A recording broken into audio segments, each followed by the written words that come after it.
말씀 같이 봅니다. 오늘 우리에게 주신 말씀은 사사기 17장 7절부터 18장 1절까지 우리 한 절씩 교독합니다. 제가 먼저 읽습니다. 유다 족속에 속한 유다 베들레헴에 한 청년이 있었으니 그는 레위인으로서 거기서 거류하였더라. 그 사람이 거주할 곳을 찾고자 그래서 유다 베들레헴을 떠나 에브라임 산지로 가서 유다의 집에 이르니 미가가 그에게 묻되 너는 어디서부터 오느냐 하니 그가 이르되 나는 유다 베들레헴의 레위인으로서 거류할 곳을 찾으러 가노라 하는지라. 그가 그에게 이르되 너가 함께 거주하며 나를 위하여 아버지와 제사장이 되라. 내가 해마다 은밀과 행복한 말과 먹을 것을 주리라 하고 그의 그 레위인이 그 사람과 함께 거주하기를 만족하게 생각하였으니 이는 그 청년이 미가의 아들 중 하나가 같이 됨이라. 미가가 그 레위인을 거룩하게 구별하매 그 청년이 미가의 제사장이 되어 그 집에 있었더라. 이에 미가가 이르되 레위인이 내 제사장이 되었으니 이제 여호와께서 내게 복 주실 줄을 아노라 하니라.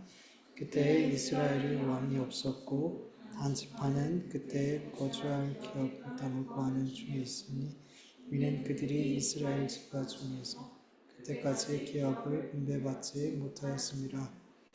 아멘.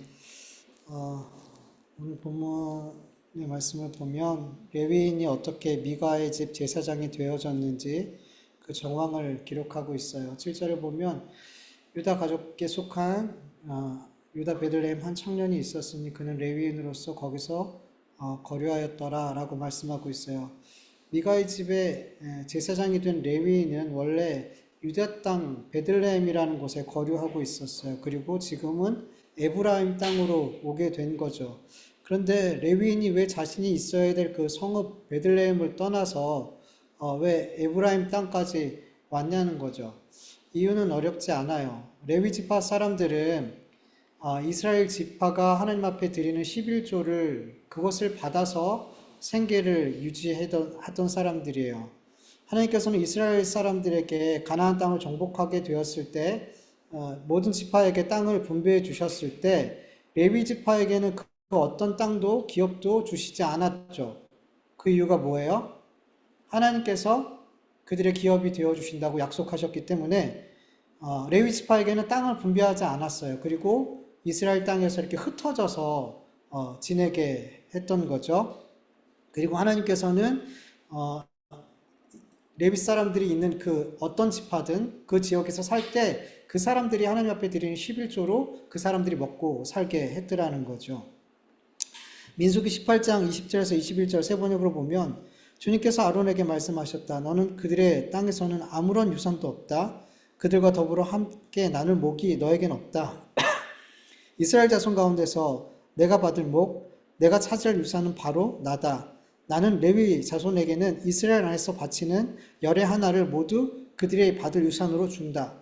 이것이 그들이 회막 일을 거두는 것에 대한 보수다라고 말씀하셨어요. 그래서 이스라엘 백성들이 지금 12지파잖아요. 근데 레위인이 하나님을 전적으로 섬기기 때문에 11지파가 레위 지파를 이렇게 먹여 살린 거잖아요. 근데 사실은 11지파가 아니라 12지파죠. 왜냐하면 요셉 지파가 2지파가 됐으니까 12지파가 11조를 들여서 레위인들을 먹여 살렸단 말이죠. 그렇다면 상식적으로 그냥 기본적으로 생각할 때 가장 이스라엘 사람들 중에서 보편적으로 가장 부유한 사람들은 누굴까요? 레위인들이죠. 120%를, 다른 사람들은 100%를 갖고 산다면, 90%를 갖고 산다면 그 사람들은 120%를 갖고 살기 때문에 사실은 레위인들이 이스라엘 사람들 중에서는 보편적으로 봤을 때, 평균적으로 볼 때는 가장 부유하게 되는 거죠. 계산적으로만 볼 때면. 근데, 이렇게 레위인들이, 이스라엘 백성들이 드린 그 11조를 가지고, 잘 살아야 됐을 그들인데, 근데 그들의 형편이 이 사사시대 때 너무 어려웠어요. 자기가 있어야 될 땅을 버리고 먹고 살기 위해서 다른 지역으로 이렇게 옮겨가야 될 정도로 레위인들이 힘들었어요. 이유가 뭘까요? 쉽잖아요. 이스라엘 백성들이 뭘 안 드리는 거예요? 하나님 앞에 11조를 안 드리는 거예요. 11조를 드리지 않는 것뿐만 아니라 하나님 앞에 제사도 잘 드리지 않았던 거죠. 그래서 하나님을 섬기고 그들이 있는 그곳에서 하나님의 말씀을 가르치고 율법을 가르치고 하나님을 섬기는 법을 가르치고 하나님을 어떻게든 잘 섬기게 만들어야 될 그 역할을 감당했던 레위인들이 그 자리를 떠나기 시작했던 거예요. 그 사명의 자리를 버리고 먹고 살기 위해 여기저기 흩어졌던 거죠. 레위인의 역할은 하나님을 섬기고 이스라엘 백성들에게 율법을 가리키고 이런 것들, 이런 중요한 일도 있지만 또 중요한 그들이 세워진 중요한 역할은 뭐냐면 이스라엘 백성들의 신앙의 척도를 볼 수 있는 그 사람들이 뭐냐면 레위인이었다는 거예요. 이스라엘 백성들이 하나님을 잘 섬길 때는 11조와 봉헌번을 잘 드렸어요. 잘 구별하여서 드렸어요. 그때는 레위인들이 어땠을까요? 그 삶이 어렵지 않았겠죠. 그리고 하나님을 섬기는 일에만, 그리고 하나님의 백성들에게 하나님의 말씀을 가르치는 일에만 열심을 냈었겠죠. 그것만 했으면 됐어요. 먹고 살 거에 대해서 걱정하지 않아도 됐어요. 그런데 이스라엘 백성들이 11조와 봉헌번을 드리지 않게 되었을 때, 하나님 앞에 제사가 멈추게 되었을 때 그들은 먹고 살기가 너무 힘들었다는 거예요. 그래서 레위인들이 자기의 사명을 감당하지 못하고 뿔뿔이 흩어지게 된 것 자체가 이스라엘 백성들의 죄를 이렇게 고발하고 있는 거예요. 그들이 하나님의 섬기는 그 자리에서 그 자리를 떠나가고 있다는 것, 뿔뿔이 흩어지고 있다는 이 자체가 바로 이스라엘 백성들이 지금 하나님을 바르게 섬기지 못하고 있더라는 거죠. 그것을 어떤 그 기준이 된다는 거죠. 근데 여러분, 사실 이스라엘 레위 지파가 정당하게 이스라엘의 죄악을 고발하는 방법은 너희들이 11조 안 줬으니까 우리 먹고 살기 힘드니까 우리 어떻게 해서든 먹고 살기 위해서 어디라도 가야 돼. 무슨 일이라도 해야 돼. 이런 식으로 하는 게 사실은 아니에요. 이게 정당하게 이스라엘의 죄를 드러내는 게 아니에요. 만약에 남편이 바람을 폈어요. 근데 아내가 너 너무 잘못했어. 그러니까 나도 같이 맞바람 필 거야. 이러면서 남편의 죄를 드러내는 거 온당치 않잖아요. 가정을 지키는 거잖아요. 자녀를 지켜내는 거잖아요. 끝까지.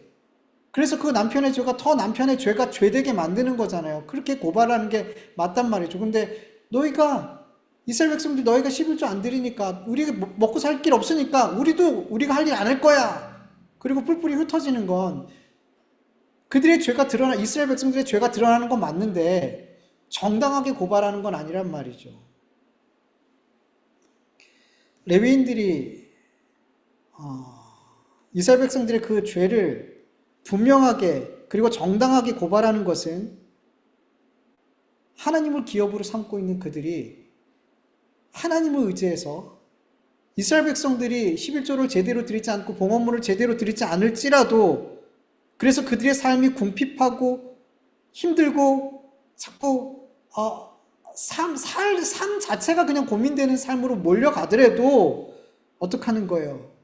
그 사역의 자리를, 그 삶의 자리를, 하나님이 있으란 그 자리를 고난 속에서도 견디면서 지켜내는 거예요. 그게 정당하게 이스라엘 백성들의 죄를 고발하는 거란 말이죠. 여러분, 영적으로 보면 우리 그리스도인들은 이 시대의 레위인이고 왕같은 제사장들이에요. 왜냐하면 우리 그리스도인들은 이 땅의 것들을 기업으로 삼고 그것으로 양식 삼고 살아가는 사람들이 아니라 하나님을 기업으로 삼고 예수님이라는 온전한 11조를 양식으로 삼고 살아가는 사람들이 우리 그리스도인이란 말이에요. 그래서 우리 그리스도인들은 이 땅의 것들을 기업으로 삼고 이 세상의 것으로 양식을 삼고 살아가는 이 세상에 속한 사람들 가운데서 하나님의 말씀, 예수 그리스도를 나의 양식으로 나의 기업으로 삼고 살아가는 그 삶을 살아감으로 말미암아 하나님 없이 하나님을 왕으로 삼지 않고 나를 왕으로 삼고 살아가는 이 땅의 것들만 양식으로 삼고 살아가는 그들의 삶을, 그들의 하나님 없음을, 그들의 죄악된 삶을 드러내는 거예요. 그게 우리 그리스도인들의 이 땅에 살아가는 중요한 사명이라는 거예요. 근데 잘 고발해야 돼요. 너희는 이렇게 사는 게 틀렸어. 너희 그렇게 니들이 왕돼서 사는 삶 틀린 거야. 하나님 없이 살아가는 거 틀린 거야. 너희들 이렇게 하는 게 이거 죄야. 라고 그들의 죄를 우리 입술로 고발하는 게 아니란 말이에요. 어떻게 고발하는 거예요? 삶으로. 예수님을 양식 삼고 살아가는 삶. 하나님의 말씀을 양식 삼고 하나님의 말씀에 세상의 기준과 세상의 어떤 그 사람들이 원하는, 그 사람들이 옳다라고 생각하는 그 삶이 아니라 하나님의 말씀, 하나님이 옳다라고 말씀하신 그 삶을 아무리 힘들어도 살아내는 것, 그냥 그 삶을 살아가는 것 자체가 우리는 이 세상이 악하다는 것을 드러내는 거예요. 여러분, 예수님의 그 하나님의 뜻을 행하는 것으로, 하나님의 뜻을 이루는 것으로 양식 삼고 살아갔던 그 예수님의 그 삶 자체가 이스라엘이 얼마나 타락했는지를, 이스라엘이 마음은, 입술로는 하나님과 가깝지만 마음으로는 멀리 떨어져 있는 그들의 죄된 삶을 예수님 그 삶으로 그냥 고발하신 거예요. 우리도 마찬가지인 거예요. 우리 그리스도인들은 이 땅에서 예수님으로 양식 삼고 살아가는 그 삶을 통해서 이 세상의 악함과 이 세상에서 하나님 없이 살아가는 그들의 죄된 삶을 고발하는 거란 말이에요. 그게 우리 그리스도인들이 되게 중요한 삶이라는 거예요. 우리의 그 삶을 통해서 누군가는 예수님을 만나게 될 것이고, 또 그렇지 않은 자들은 나중에 하나님 앞에 섰을 때 핑계치 못한다라고 말씀하고 있단 말이에요. 우리는 그 중요한 삶을 이 땅에서 살아가야 되는 거예요. 그런데 우리 그리스도인들이 그렇게 이 세상을 고발해야 되는 삶을 살아야 되는 우리들이 이 세상 사람들과 똑같이 고발당할 삶을 살고 있으면 되겠냐는 거죠. 주님 양식 삼고 살아가야 되는데 하나님을 나의 기업으로 삼고 살아가야 되는 우리가 왜 세상 사람들처럼 똑같이 살아가냔 말이죠. 이 땅의 것이 전부인 것처럼 이 세상의 것들을 기업 얻기 위해서, 이 세상의 양식을 더 많이 얻기 위해서 그렇게 살아가려고 애쓰냔 말이죠. 아니란 말이에요. 여러분, 우리는 예수로 사는 사람들이에요. 우리가 찬양했던 것으로 예수님으로 충분합니다라고 제가 너무 좋아하는 말이에요. 예수님이면 충분합니다. 이것으로 살아가는 게 우리란 말이에요. 세상의 양식이 충분하면 그게 행복한 게 아니란 말이에요. 그게 성공이 아니란 말이에요.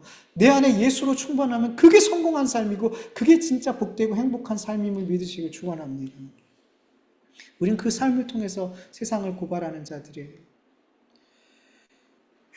본문에 나온 레위인이 베들레헴에서 먹고 살기 힘들어지자 에브라임 땅으로 들어갔어요. 그리고 미가의 집에 이르게 되죠. 그런데 미가는 자신에 들어온 이 사람이, 이 나그네가 레위인이라는 사실을 알고 나와 함께 거주하면서 나를 위하여 제사장이 되어달라라고 말하며 연봉을 제시하죠. 미가는 자신이 더 큰 복을 받기 위해서, 왜냐하면 아직 뭔가 성전 비스무리하게 만들고 있는데 자기 아들을 제사장으로 삼았거든요. 뭔가 아무리 해도 뭔가 안 맞아지는 거죠. 근데 레위인, 제사장은 아니었지만 레위인이 그래도 우리 집에 제사장이 된다면 좀 더 성막의 모습과 성전의 모습과 가까워지는 것 같은 거예요. 그러면 하나님이 나에게 더 복을 주실 것 같은 그런 생각이 들었던 거죠. 그래서 그는 자신의 집의 아버지가 되달라고, 제사장이 되달라고 그 레위 사람들에게 연봉을 제시하며 요청을 하죠. 그리고 자기의 의식주가 해결되는 이 조건을 듣자 레위인은 만족해하면서 그것을 수락했어요. 여러분, 레위인은 하나님을 가장 가까이 섬기는 자들이고, 더 나아가서 자기들이 있는 그곳에서 어떻게 하면 하나님을 잘 섬길지를 가르쳐 주는 그런 중요한 역할을 하는 사람들이었어요. 그런 사람이 이렇게 말도 안 되는 요구를 했을 때, 이런 말도 안 되는 요구를 했을 때 어떻게 해야 돼요?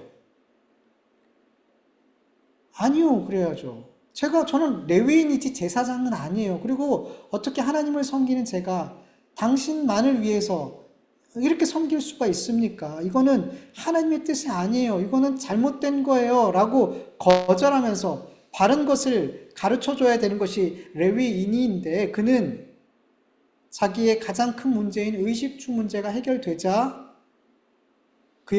미가의 제안을 기꺼이 수용하더라는 거죠. 네. 여러분, 사사 시대를 영적인 암흑 시대라고 하는데, 너무나 그렇게 영적인 암흑 시대를 그렇게 길게 보냈던 중요한 이유 중에 하나가 뭐냐면, 레위인이 그 역할을 잘 감당하지 않았기 때문이에요. 레위인이 그 지역에서 여러 지파에서 같이 흩어져 살고 있는데 그들이 그 지파들이 그 주변에 있는 이방 우상들을 섬기고 그들과 통혼하고 결혼하고 이런 일들을 할 때 그 일들을 잘못됐다라고 누가 말해줘야 돼요? 레위인이 가르쳐줘야 되죠. 레위인이 가르쳐줘야 되죠. 그렇게 하면 안 됩니다라고 가르쳐줘야죠. 하나님을 섬기는 건 그런 게 아니에요. 하나님의 율법은 그런 게 아니에요라고 가르쳐줘야 될 그 역할을 레위인들이 했어야 되는데 레위인들이 그 일을 하지 않았더라는 거죠.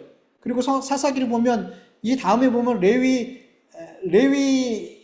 레위인이 자기의 첩을 어떻게 다루는지 레위인이 그 첩과 일어난 어떤 사건을 통해서 이야기가 쭉 나오는데 레위인이 얼마나 타락했는지를 이 마지막 부분에 이렇게 또 보여준단 말이에요. 레위인이 하나님의 말씀을 가르쳐야 될 바른 길을 제시해 줄 줄 알아야 될 그 레위인들이 그 일을 하지 못했을 때 이스라엘 백성들은 마음껏 우상을 섬기고 그들과 통혼하고 육신의 만족과 정욕을 따라서 하나님을 따르지 않고 자기가 왕이 돼서 자기가 옳은 대로 판단하면서 그렇게 살아야 됐단 말이에요. 네가 판단하는 게 옳은 게 아니라 하나님의 판단이 옳아라고 말해서 그들의 잘못된 생각을 고쳐줘야 될 그들이 그들과 똑같은 삶을 살았더라는 거죠. 그냥 먹고 살기 위해서 살았더라는 거죠. 근데 그게 악순환이 되더라는 거죠. 그렇게 가르치지 않았을 때 그들이 11조를 드리지 않고 봉헌문을 드리지 않고 하나님을 바르게 섬기지 않게 되었고 그들은 결국에는 먹고 살기 위해서 그 자리를 떠날 수밖에 없더라는 거죠. 이런 악순환이 반복되는 그 긴 암흑 시간을 보내게 되었더라는 거죠. 근데 여러분, 이런 모습이 지금 우리 교회 안에서도 일어나고 있어요. 여러분, 레위인과 미가 사람의 어떤 이해가 딱 맞아 떨어지니까 하나님의 뜻이 중요해요, 안 중요해요? 안 중요해요. 미가는 레위인을 자기 제사장으로 섬기면 내가 더 복받을 것 같아. 그리고 레위인은 먹고 살 수 있는 길이 열렸어. 그러니까 인간적인 어떤 이해관계가 딱 맞아 떨어지니까 다 좋더라는 거죠. 당신 생각 이래? 내 생각은 이런데 맞네, 서로가 맞네? 그러면 됐어. 우리 그렇게 하자.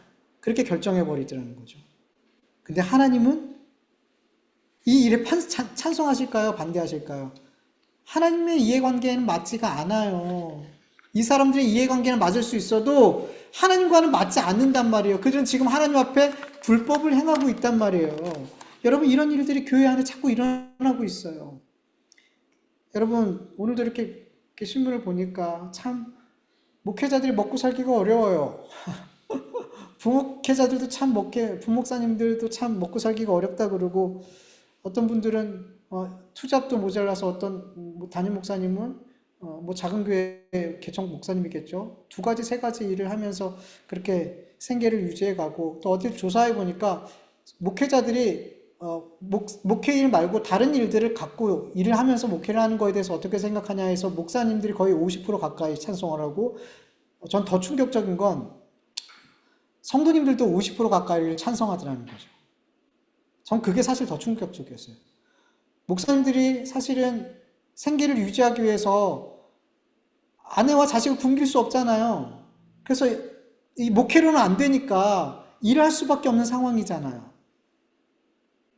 그럼에도 불구하고 하나님만 바라보고 기도해야 되는, 그렇게 목회하는 분들도 있어요. 어렵지만 그렇게 하는 분들도 있어요. 근데 많은 경우가 당장 눈앞에 가족들이 굶고 있으니까 어떡해요? 아이들 학원도 보내야 돼. 해야 될 게 너무 많으니까 그냥 다른 일을 할 수밖에 없는 그쪽으로 갈 수밖에 없는 그런 경우가 많더라는 거죠.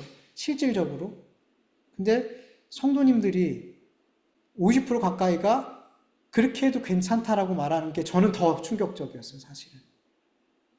목회자들이 그렇게 어려운 상황 속에 있으니까 그게 현실이니까 목회자들이 그렇게 생각할 수 있다고 쳐요. 근데 성도님들까지도 목사님들 그렇게 두 가지 일을 해도 괜찮아요 라고 생각하는 것 자체가 저는 너무 그게 더 사실은 충격적이었어요.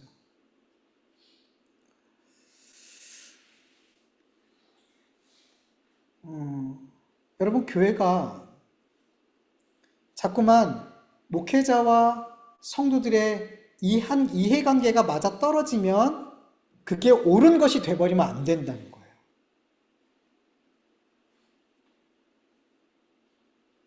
목회자가 자꾸만, 저 그런 경우를 참 많이 보는데, 목회자한테는 이게 일이잖아요. 이 교회에서 일을 하다가 연세가 많아요. 50 넘고 막 그래요. 이것밖에 안 했는데. 근데 교회에서 목사님 자꾸만 우리 마음이 안 맞아. 우리랑 자꾸 뭔가 달라. 그래서 쫓겨나면 목사님 정말 막막한 거예요. 정말 막막한 거예요. 왜냐면 이건 직업이니까 그분의 세상적으로 봤을 때는 여기를 통해서 생활이 유지가 되니까 너무 현실적인 부분인 거죠.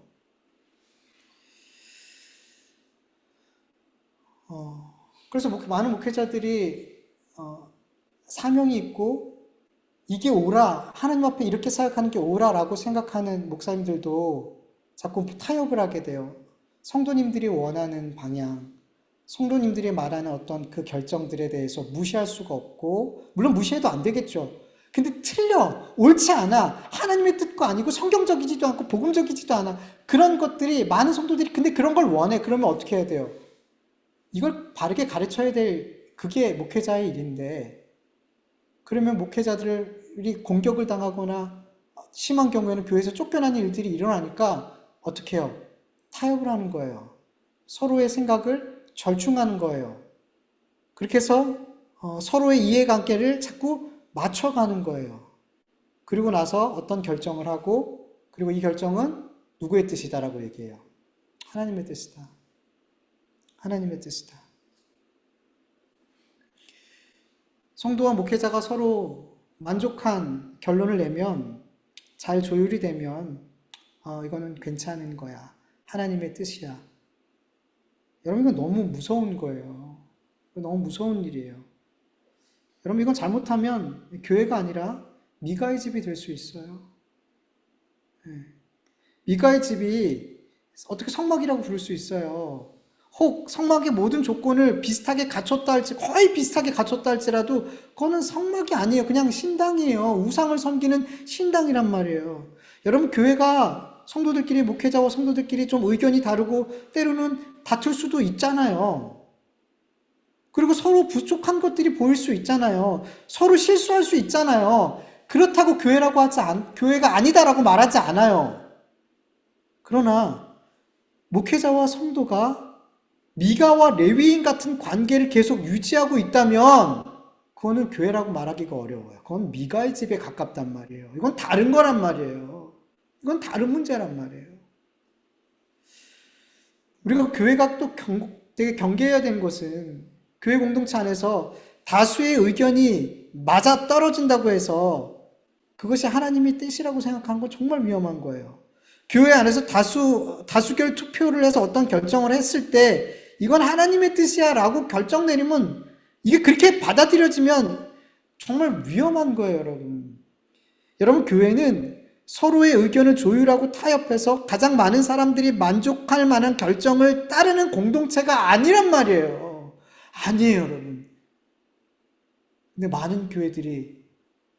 많은 성도들이 원하는 결정을 하면 그게 하나님의 뜻인 것처럼 가는 경우가 너무 많죠.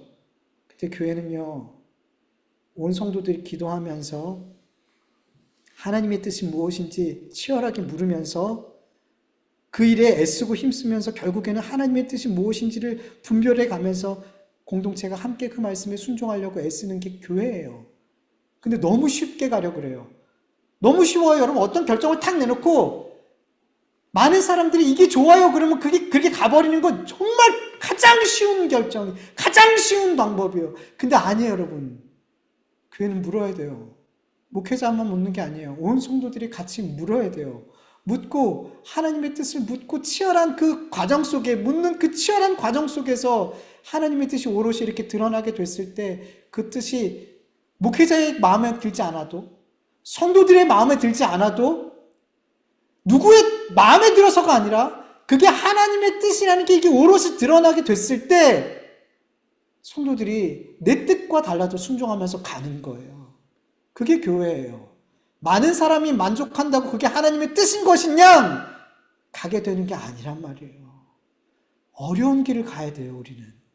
하나님의 뜻을 묻고 그것을 알아가는 과정 여러분 쉽지 않아요. 여러분 개인적으로도 하나님 이게 하나님의 뜻입니까? 라고 물었을 때 개인적으로도 이게 쉽지가 않아요. 얼마나 치열하게 하나님 앞에 묻는 과정이 필요하고 그리고 많은 상황 속에서 하나님께서 말씀하시는지 들어야 되는데 교회 공동체가 어떤 문제를 가지고 하나님의 뜻을 알려고 함께 기도하고 하나님의 뜻을 분별해서 아는 일 여러분 이게 얼마나 치열할까요, 여러분?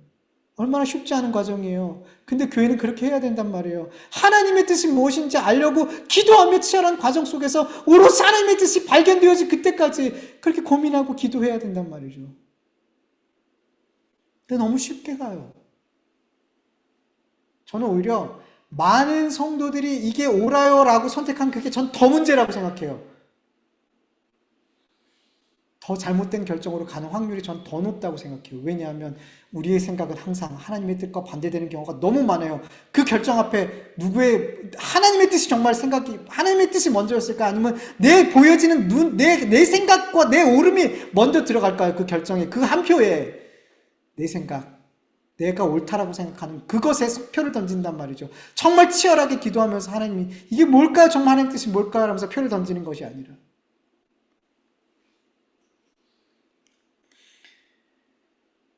여러분 교회는 이 미가와 레위인처럼 서로의 이해관계가 맞아떨어진다고 해서 그것을 그게 옳아요 이게 맞구나라고 하면 안 될 줄 믿습니다. 아니에요 여러분.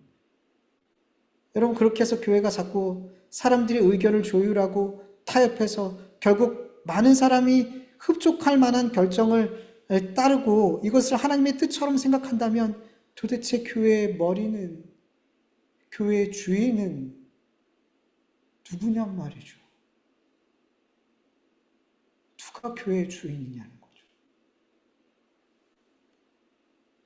여러분 교회의 머리는 예수님이세요. 이걸 도대체 교회에서 누가 부인하나요? 아무도 부인하지 않아요. 근데 왜 교회는 자꾸 그것을 부인하는 행동들과 결정들을 자꾸만 하냔 말이죠. 왜요? 먼저는 우리 각각 개인 그리스도인들의 삶에 예수님이 머리가 아니기 때문이에요. 나부터가 내가 주인 돼서 내가 머리가 돼서 살고 있단 말이에요.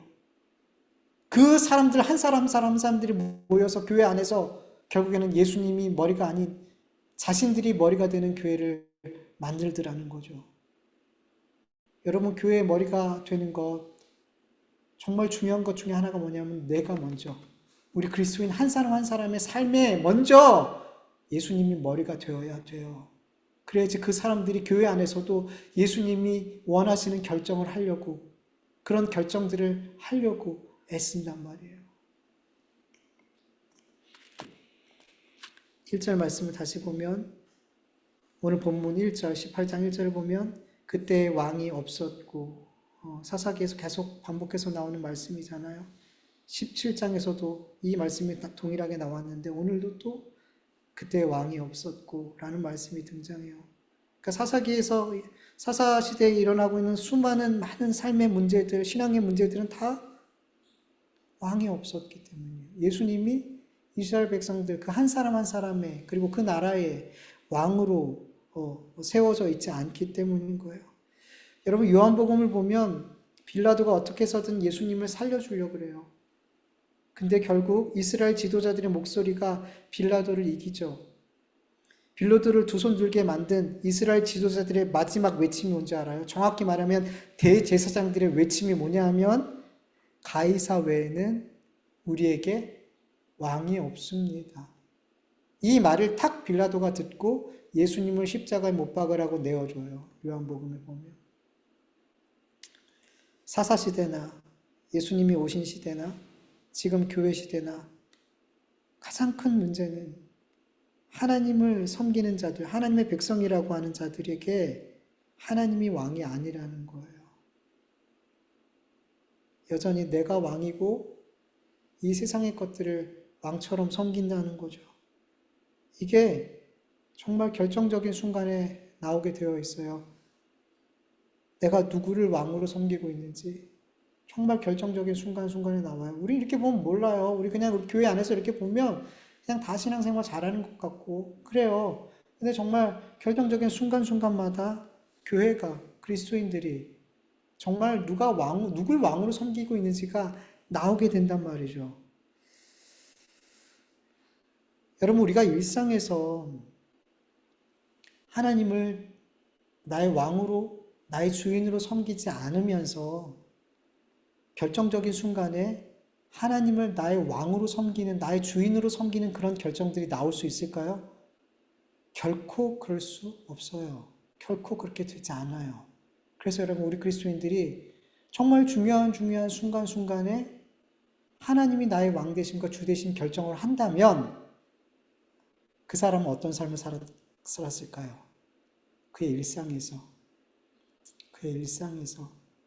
끊임없이 하나님이 나의 왕 되심과 주 되심을 인정하는 삶을 살려고 정말 부단히 노력하고 애쓰는 삶을 살았을 거라는 거죠. 그런 삶을 살았기 때문에 정말 너무나 중요하고 결정적인 순간에 같은 결정들을 할 수 있게 된다는 거예요. 네. 그래서 여러분, 우리 일상에서 작든 크든 우리의 주어진 그 삶의 자리에서 가정이든 일터든 누구를 만나든 자꾸만 우리 안에서 주님이 우리의 왕이십니다. 주님이 나의 주 되십니다. 이걸 자꾸만 진짜로 고백하는 삶을 살았으면 좋겠어요. 그럴 때 비로소 우리에게 정말 누가 봐도 저 사람 저 상황에서 어떤 결정을 할까라고 너무나 궁금해할 수밖에 없는 그런 상황 속에 있을 때 우리는 세상과 다른 결정들을 할 수 있게 된다는 거예요. 1절 말씀을 다시 보면 단지파는 그때 거주할 기업의 땅을 구하는 중이었으니 이는 그들이 이스라엘 지파 중에서 그때까지 기업을 분배받지 못하였습니다 라고 말씀하고 있어요. 여러분, 단지파는 아직까지 기업을 분배받지 못했다라고 말씀하고 있는데 사실은 여호수아 19장 40절 이하의 말씀을 보면 여호수아를 통해서 이미 가나안 땅을 분배받았어요. 그렇지만 지금 현재 단지파는 거주할 땅을 구하고 있더라는 거죠. 왜 이런 일이 일어난 걸까요? 여러분, 여호수아 시대 때 가나안 땅을 정복하고 나서 가나안 땅을 정복했을 때 모든 가나안 민족들을 다 물리친 건 아니에요. 사실 많은 가나안 사람들이 가나안 그 땅에 자기 땅에 살고 있었어요. 하나님이 일부러 쫓아내지 않았어요. 다 쫓아내지 않았어요. 남겨두셨단 말이에요. 그래서 각 지파별로 땅을 분배받았을 때 그 분배받은 땅에 아직 쫓아내지 못한 가나안 민족들이 있다면 어떻게 써야 돼요?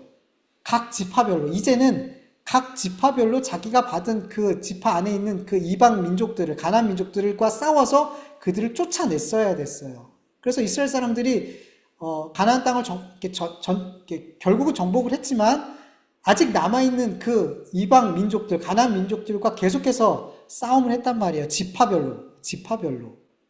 단지파 역시도 그 일을 했단 말이에요. 그래서 그 땅을, 자기에게 분배받은 땅을 정복했어요.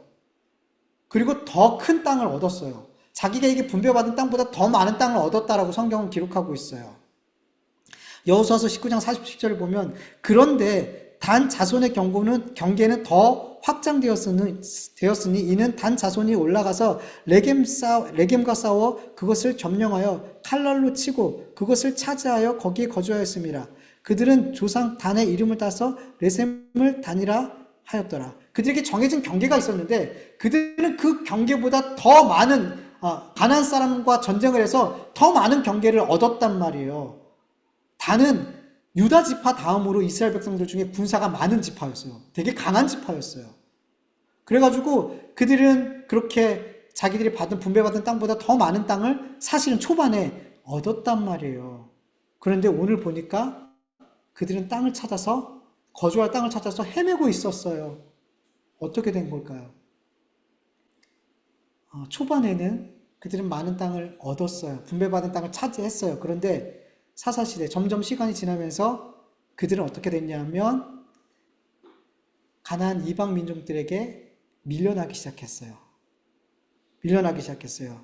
사사기 1장 34절에 보면 아모리 족속이 단 자손을 산지로 몰아놓고 골짜기로 평지로 내려오기를 용납하지 않았다라고 얘기하고 있어요. 그러니까 나중에는 이 사사시대 때는 아모리 사람들에게 오히려 쫓겨가지고 산간 지방에만 머물고 이게 평지로 못 내려오게 했단 말이에요. 그래서 그들이 거주할 땅이 좁아졌단 말이에요. 그래서 거주할 땅을 찾아서 이렇게 떠돌아 다녔던 거죠. 여러분, 이스라엘의 전쟁은 믿음의 전쟁이었죠. 사람이 많고 적음의 전쟁이, 많고 적음으로 인해서 승패가 갈리는 전쟁이 아니었잖아요. 가나안 전쟁이 그랬잖아요. 하나님을 믿느냐 안 믿느냐. 이 전쟁이었어요. 하나님을 믿고 하나님께 순종하면 이겼고, 하나님을 버리고 자기들대로 자기들의 힘을 믿고 싸우면 졌단 말이에요. 지파들도 마찬가지였어요. 갈렙이 여호수아한테 헤브론 땅을 달라 그래요. 이 산지를 내게 주세요 그래요. 근데 그 땅은 어떤 사람이 살고 있었냐면 아낙 사람들이 살고 있었대요. 거인족이 살고 있었대요. 그런데 그 땅을 달라 그랬어요. 이 산지를 내게 달라 그랬어요. 그리고 어떻게 했어요? 그 땅을 차지했어요. 뭘로? 믿음으로. 그러니까 지파별로 전쟁을 했어도 여전히 전쟁의 반식은 똑같았어요. 하나님을 믿고 전쟁했던 거예요. 하나님으로 인해 승리했던 전쟁이었어요. 그렇다면 이것을 기준으로 봤다면 단지파가 아모리 사람들한테 밀려서 그들이 살고 있던 땅을 오히려 뺏겼다면, 그래서 그들이 살고 있는 그 입지가 좁아졌다면 어떻게 이해할 수 있어요? 그들이 하나님을 의지하며 싸우지 않았더라는 거죠. 단지파가 다른 지파들보다 훨씬 더 영적으로 빨리 무너지고 타락했더라는 거죠. 그래서 그들은 이방인들과의 전쟁에서 이길 수 없었고 그들이 분배받은 몫을 지켜내지 못했더라는 거예요. 만약에 사사시대에도 여호수아 시대처럼 이스라엘 지파가 같이 싸웠더라면 담지파의 신앙의 상태가 지금 어떠했는지 확인할 수가 없었을 거예요. 이기든 지든 땅을 빼앗든 빼앗기든 그냥 다른 지파와 묻어갔기 때문에 단지파의 신앙이 어떠한지 몰랐을 거예요. 그런데 이제는 각 지파별로 싸웠단 말이에요. 그 지파별로 싸웠기 때문에 그 지파별로 그들의 신앙이 어떤지 오롯이 드러난단 말이에요.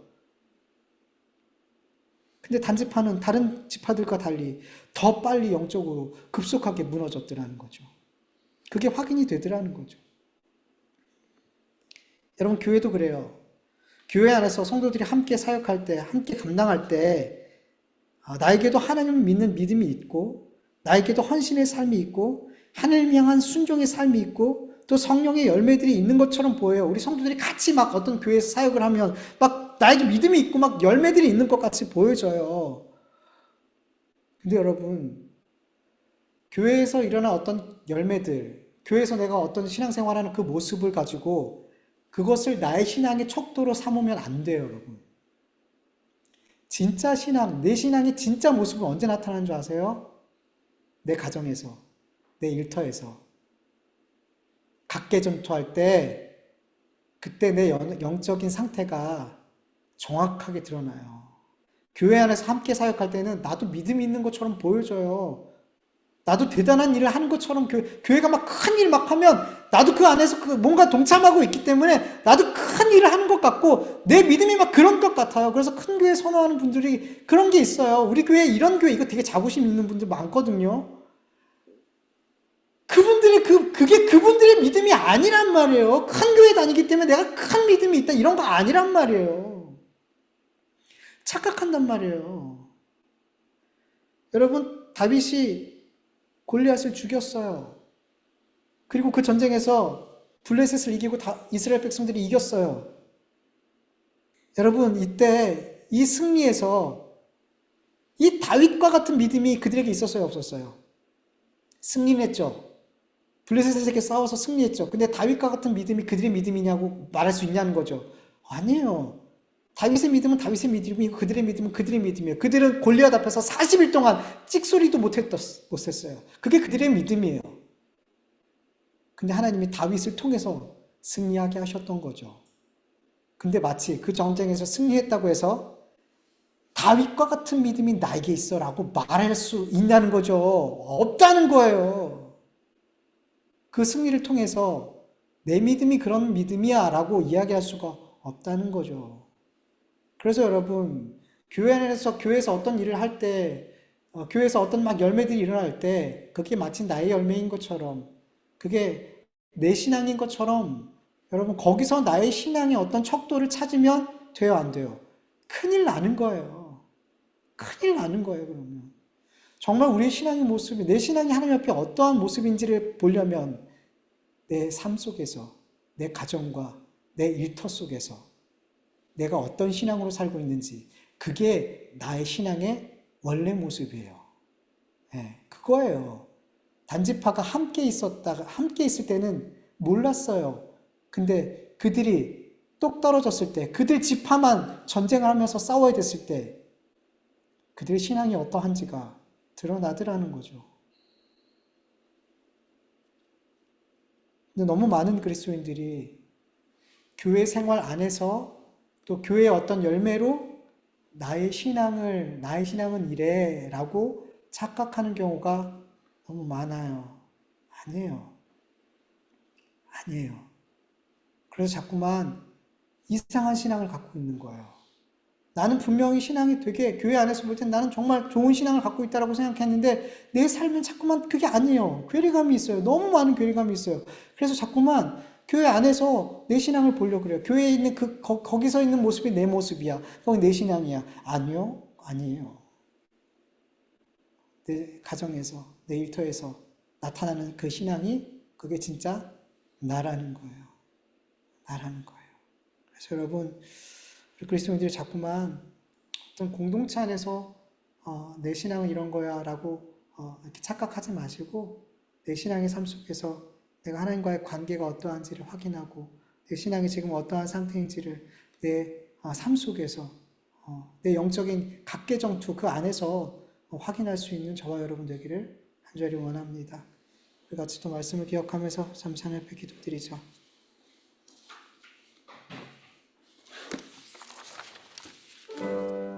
아버지 하나님 감사합니다. 우리 함께 모여서 예배할 수 있도록 도와주시고 감사합니다. 하나님 오늘도 하나님 앞에 찬송을 드리고 기도를 드리고 말씀을 드렸습니다. 아버지 이 예배가 정말 하나님을 기쁘시게 해드리는 예배가 되길 간절히 원합니다. 우리의 마음과 뜻과 정성과 믿음을 다해서 사랑을 다해서 주님 앞에 드려지는 예배가 되어서 하나님을 기쁘시게 해드리고 하나님께서 누리시는 그 기쁨이 우리 한 사람 한 사람에게 임하여 아버지 우리가 하나님으로 인해 기뻐하는 삶을 이 땅에서 살아갈 수 있고 그 기쁨이 빼앗기지 않을 수 있도록 하나님 은혜를 부어주시옵소서. 하나님 아버지 이 세상 속에서 정말 그리스도인으로서 살기를 간절히 원합니다. 정말 세상과 구별된 삶을 살기를 원합니다. 아버지 하나님 세상엔 불의한 일이 너무나 많습니다. 아버지 이 세상을 보면서 도대체 어떻게 살아야 될지 막막합니다. 이 악한 사람들 속에서 어떻게 살아야 될지 너무나 막막합니다. 그러나 하나님 이 세상의 악함을 보지 않고 나를 사랑하시는 주님을 보게 하여 주시옵소서. 나를 사랑하신 주님이 어떻게 사셨는지를 보게 하여 주시옵소서. 그래서 이 불의한 세상에서 불의한 사람들이 살아가고 가슴을 치며 속상해하면서 이 불의한 세상을 사랑하시고 아버지 이 불의한 세상에서 끝까지 우리를 사랑하시다 죽으신 예수님을 보면서 우리가 이 땅에서 이 불의한 세상에서 어떠한 삶을 살아야 될지를 아버지 바라보게 하여 주시옵소서. 주님으로 인한 삶, 주님으로 인한 충분한 삶을 살아갈 수 있는 우리가 되어줄 수 있도록 도와주시옵소서. 아버지 우리 주님께 온 성도들이 아버지 교회 안에서 좋은 신앙이 있는 것처럼 나는 신앙이 좋은 것처럼 아버지 그렇게 생각되어지는 것 아니라 내 삶 속에서 내 삶의 자리에서 내 신앙이 어떠한지 내 신앙이 현재 주소가 어떠한지를 알아볼 수 있는 은혜를 베풀어 주시옵소서. 주님 함께하여 주시옵소서. 함께하여 주시옵소서. 감사합니다. 예수님의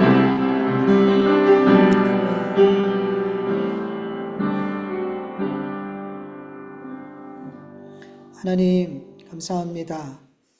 무더위가 계속 이어지고 몸도 또 마음도 많이 지치고 힘든 시간들을 보내고 있습니다. 하나님, 이렇게 모든 것이 지치고 힘들 때일수록 우리가 이 세상의 것들로 힘을 얻고 이 세상의 것들로 위로를 삼고 이 세상의 것들로 뭔가 힘을 내려 하는 것이 아니라 주님 앞에 엎드리고 주님 앞에 기도하고 주님 앞에 예배하면서 주님으로 이 모든 처지고 힘든 시간들을 주님 때문에 주님으로 인해 견뎌나가고 주님 주신 힘으로 견뎌나갈 수 있는 우리 모두가 되어줄 수 있도록 도와주시옵소서. 하나님, 이 세상은 이 세상의 것을 기업으로 삼고 이 세상의 것을 양식으로 삼고 살아가지만 우리 그리스도인들은 하나님을 기업으로 삼고 온전한 11조 대신 예수님을 양식으로 삼고 살아가는 이 세상과는 이 세상 사람들과는 전혀 다른 것으로 살아가는 우리들인 줄 믿습니다. 하나님 도와주시옵소서.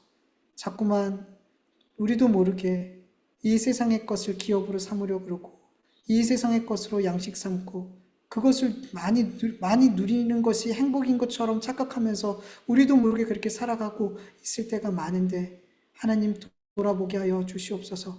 우리는 그런 삶을 사는 존재가 아니라는 것을 확인하게 하여 주시옵소서.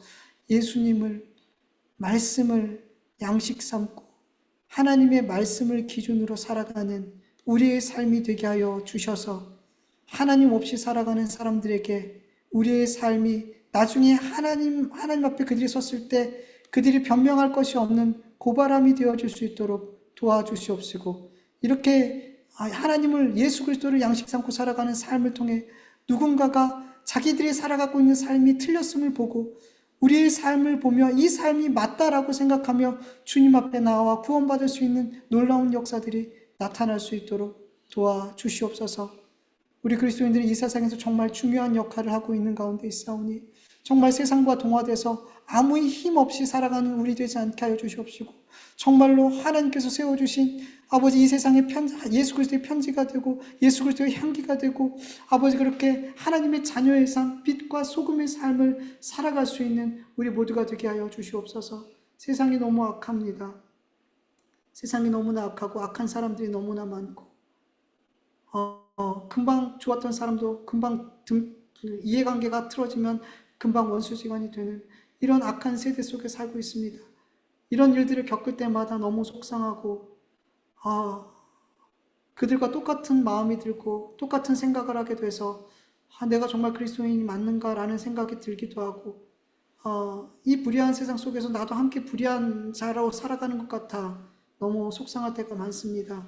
그러나 하나님, 이 불의한 세상 속에서 불의한 자들을 보며 불의한 일을 보며 가슴 치는 것이 아니라 이 불의한 세상을 이 세상에 오셔서 우리를 사랑하시고 우리 위해서 죽으시고 우리를 이 불의한 세상에서 의로운 자로 삼으시고 하나님의 자녀 삼으신 그 예수 그리스도를 그 하나님의 은혜를 그 사랑을 바라볼 수 있게 하여 주시옵소서.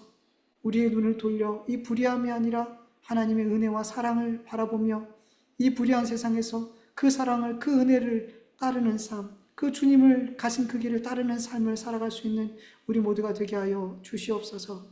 감사하며 예수님의 이름으로 기도드립니다. 아멘. 주님 가르쳐주신 기도로 예배 마치겠습니다. 하늘에 계신 우리 아버지, 이름이 거룩히 여김을 받으시오며 나라의 마옵시오며 뜻이 하늘에서 이루어진 것 같이 땅에서도 이루어지이다.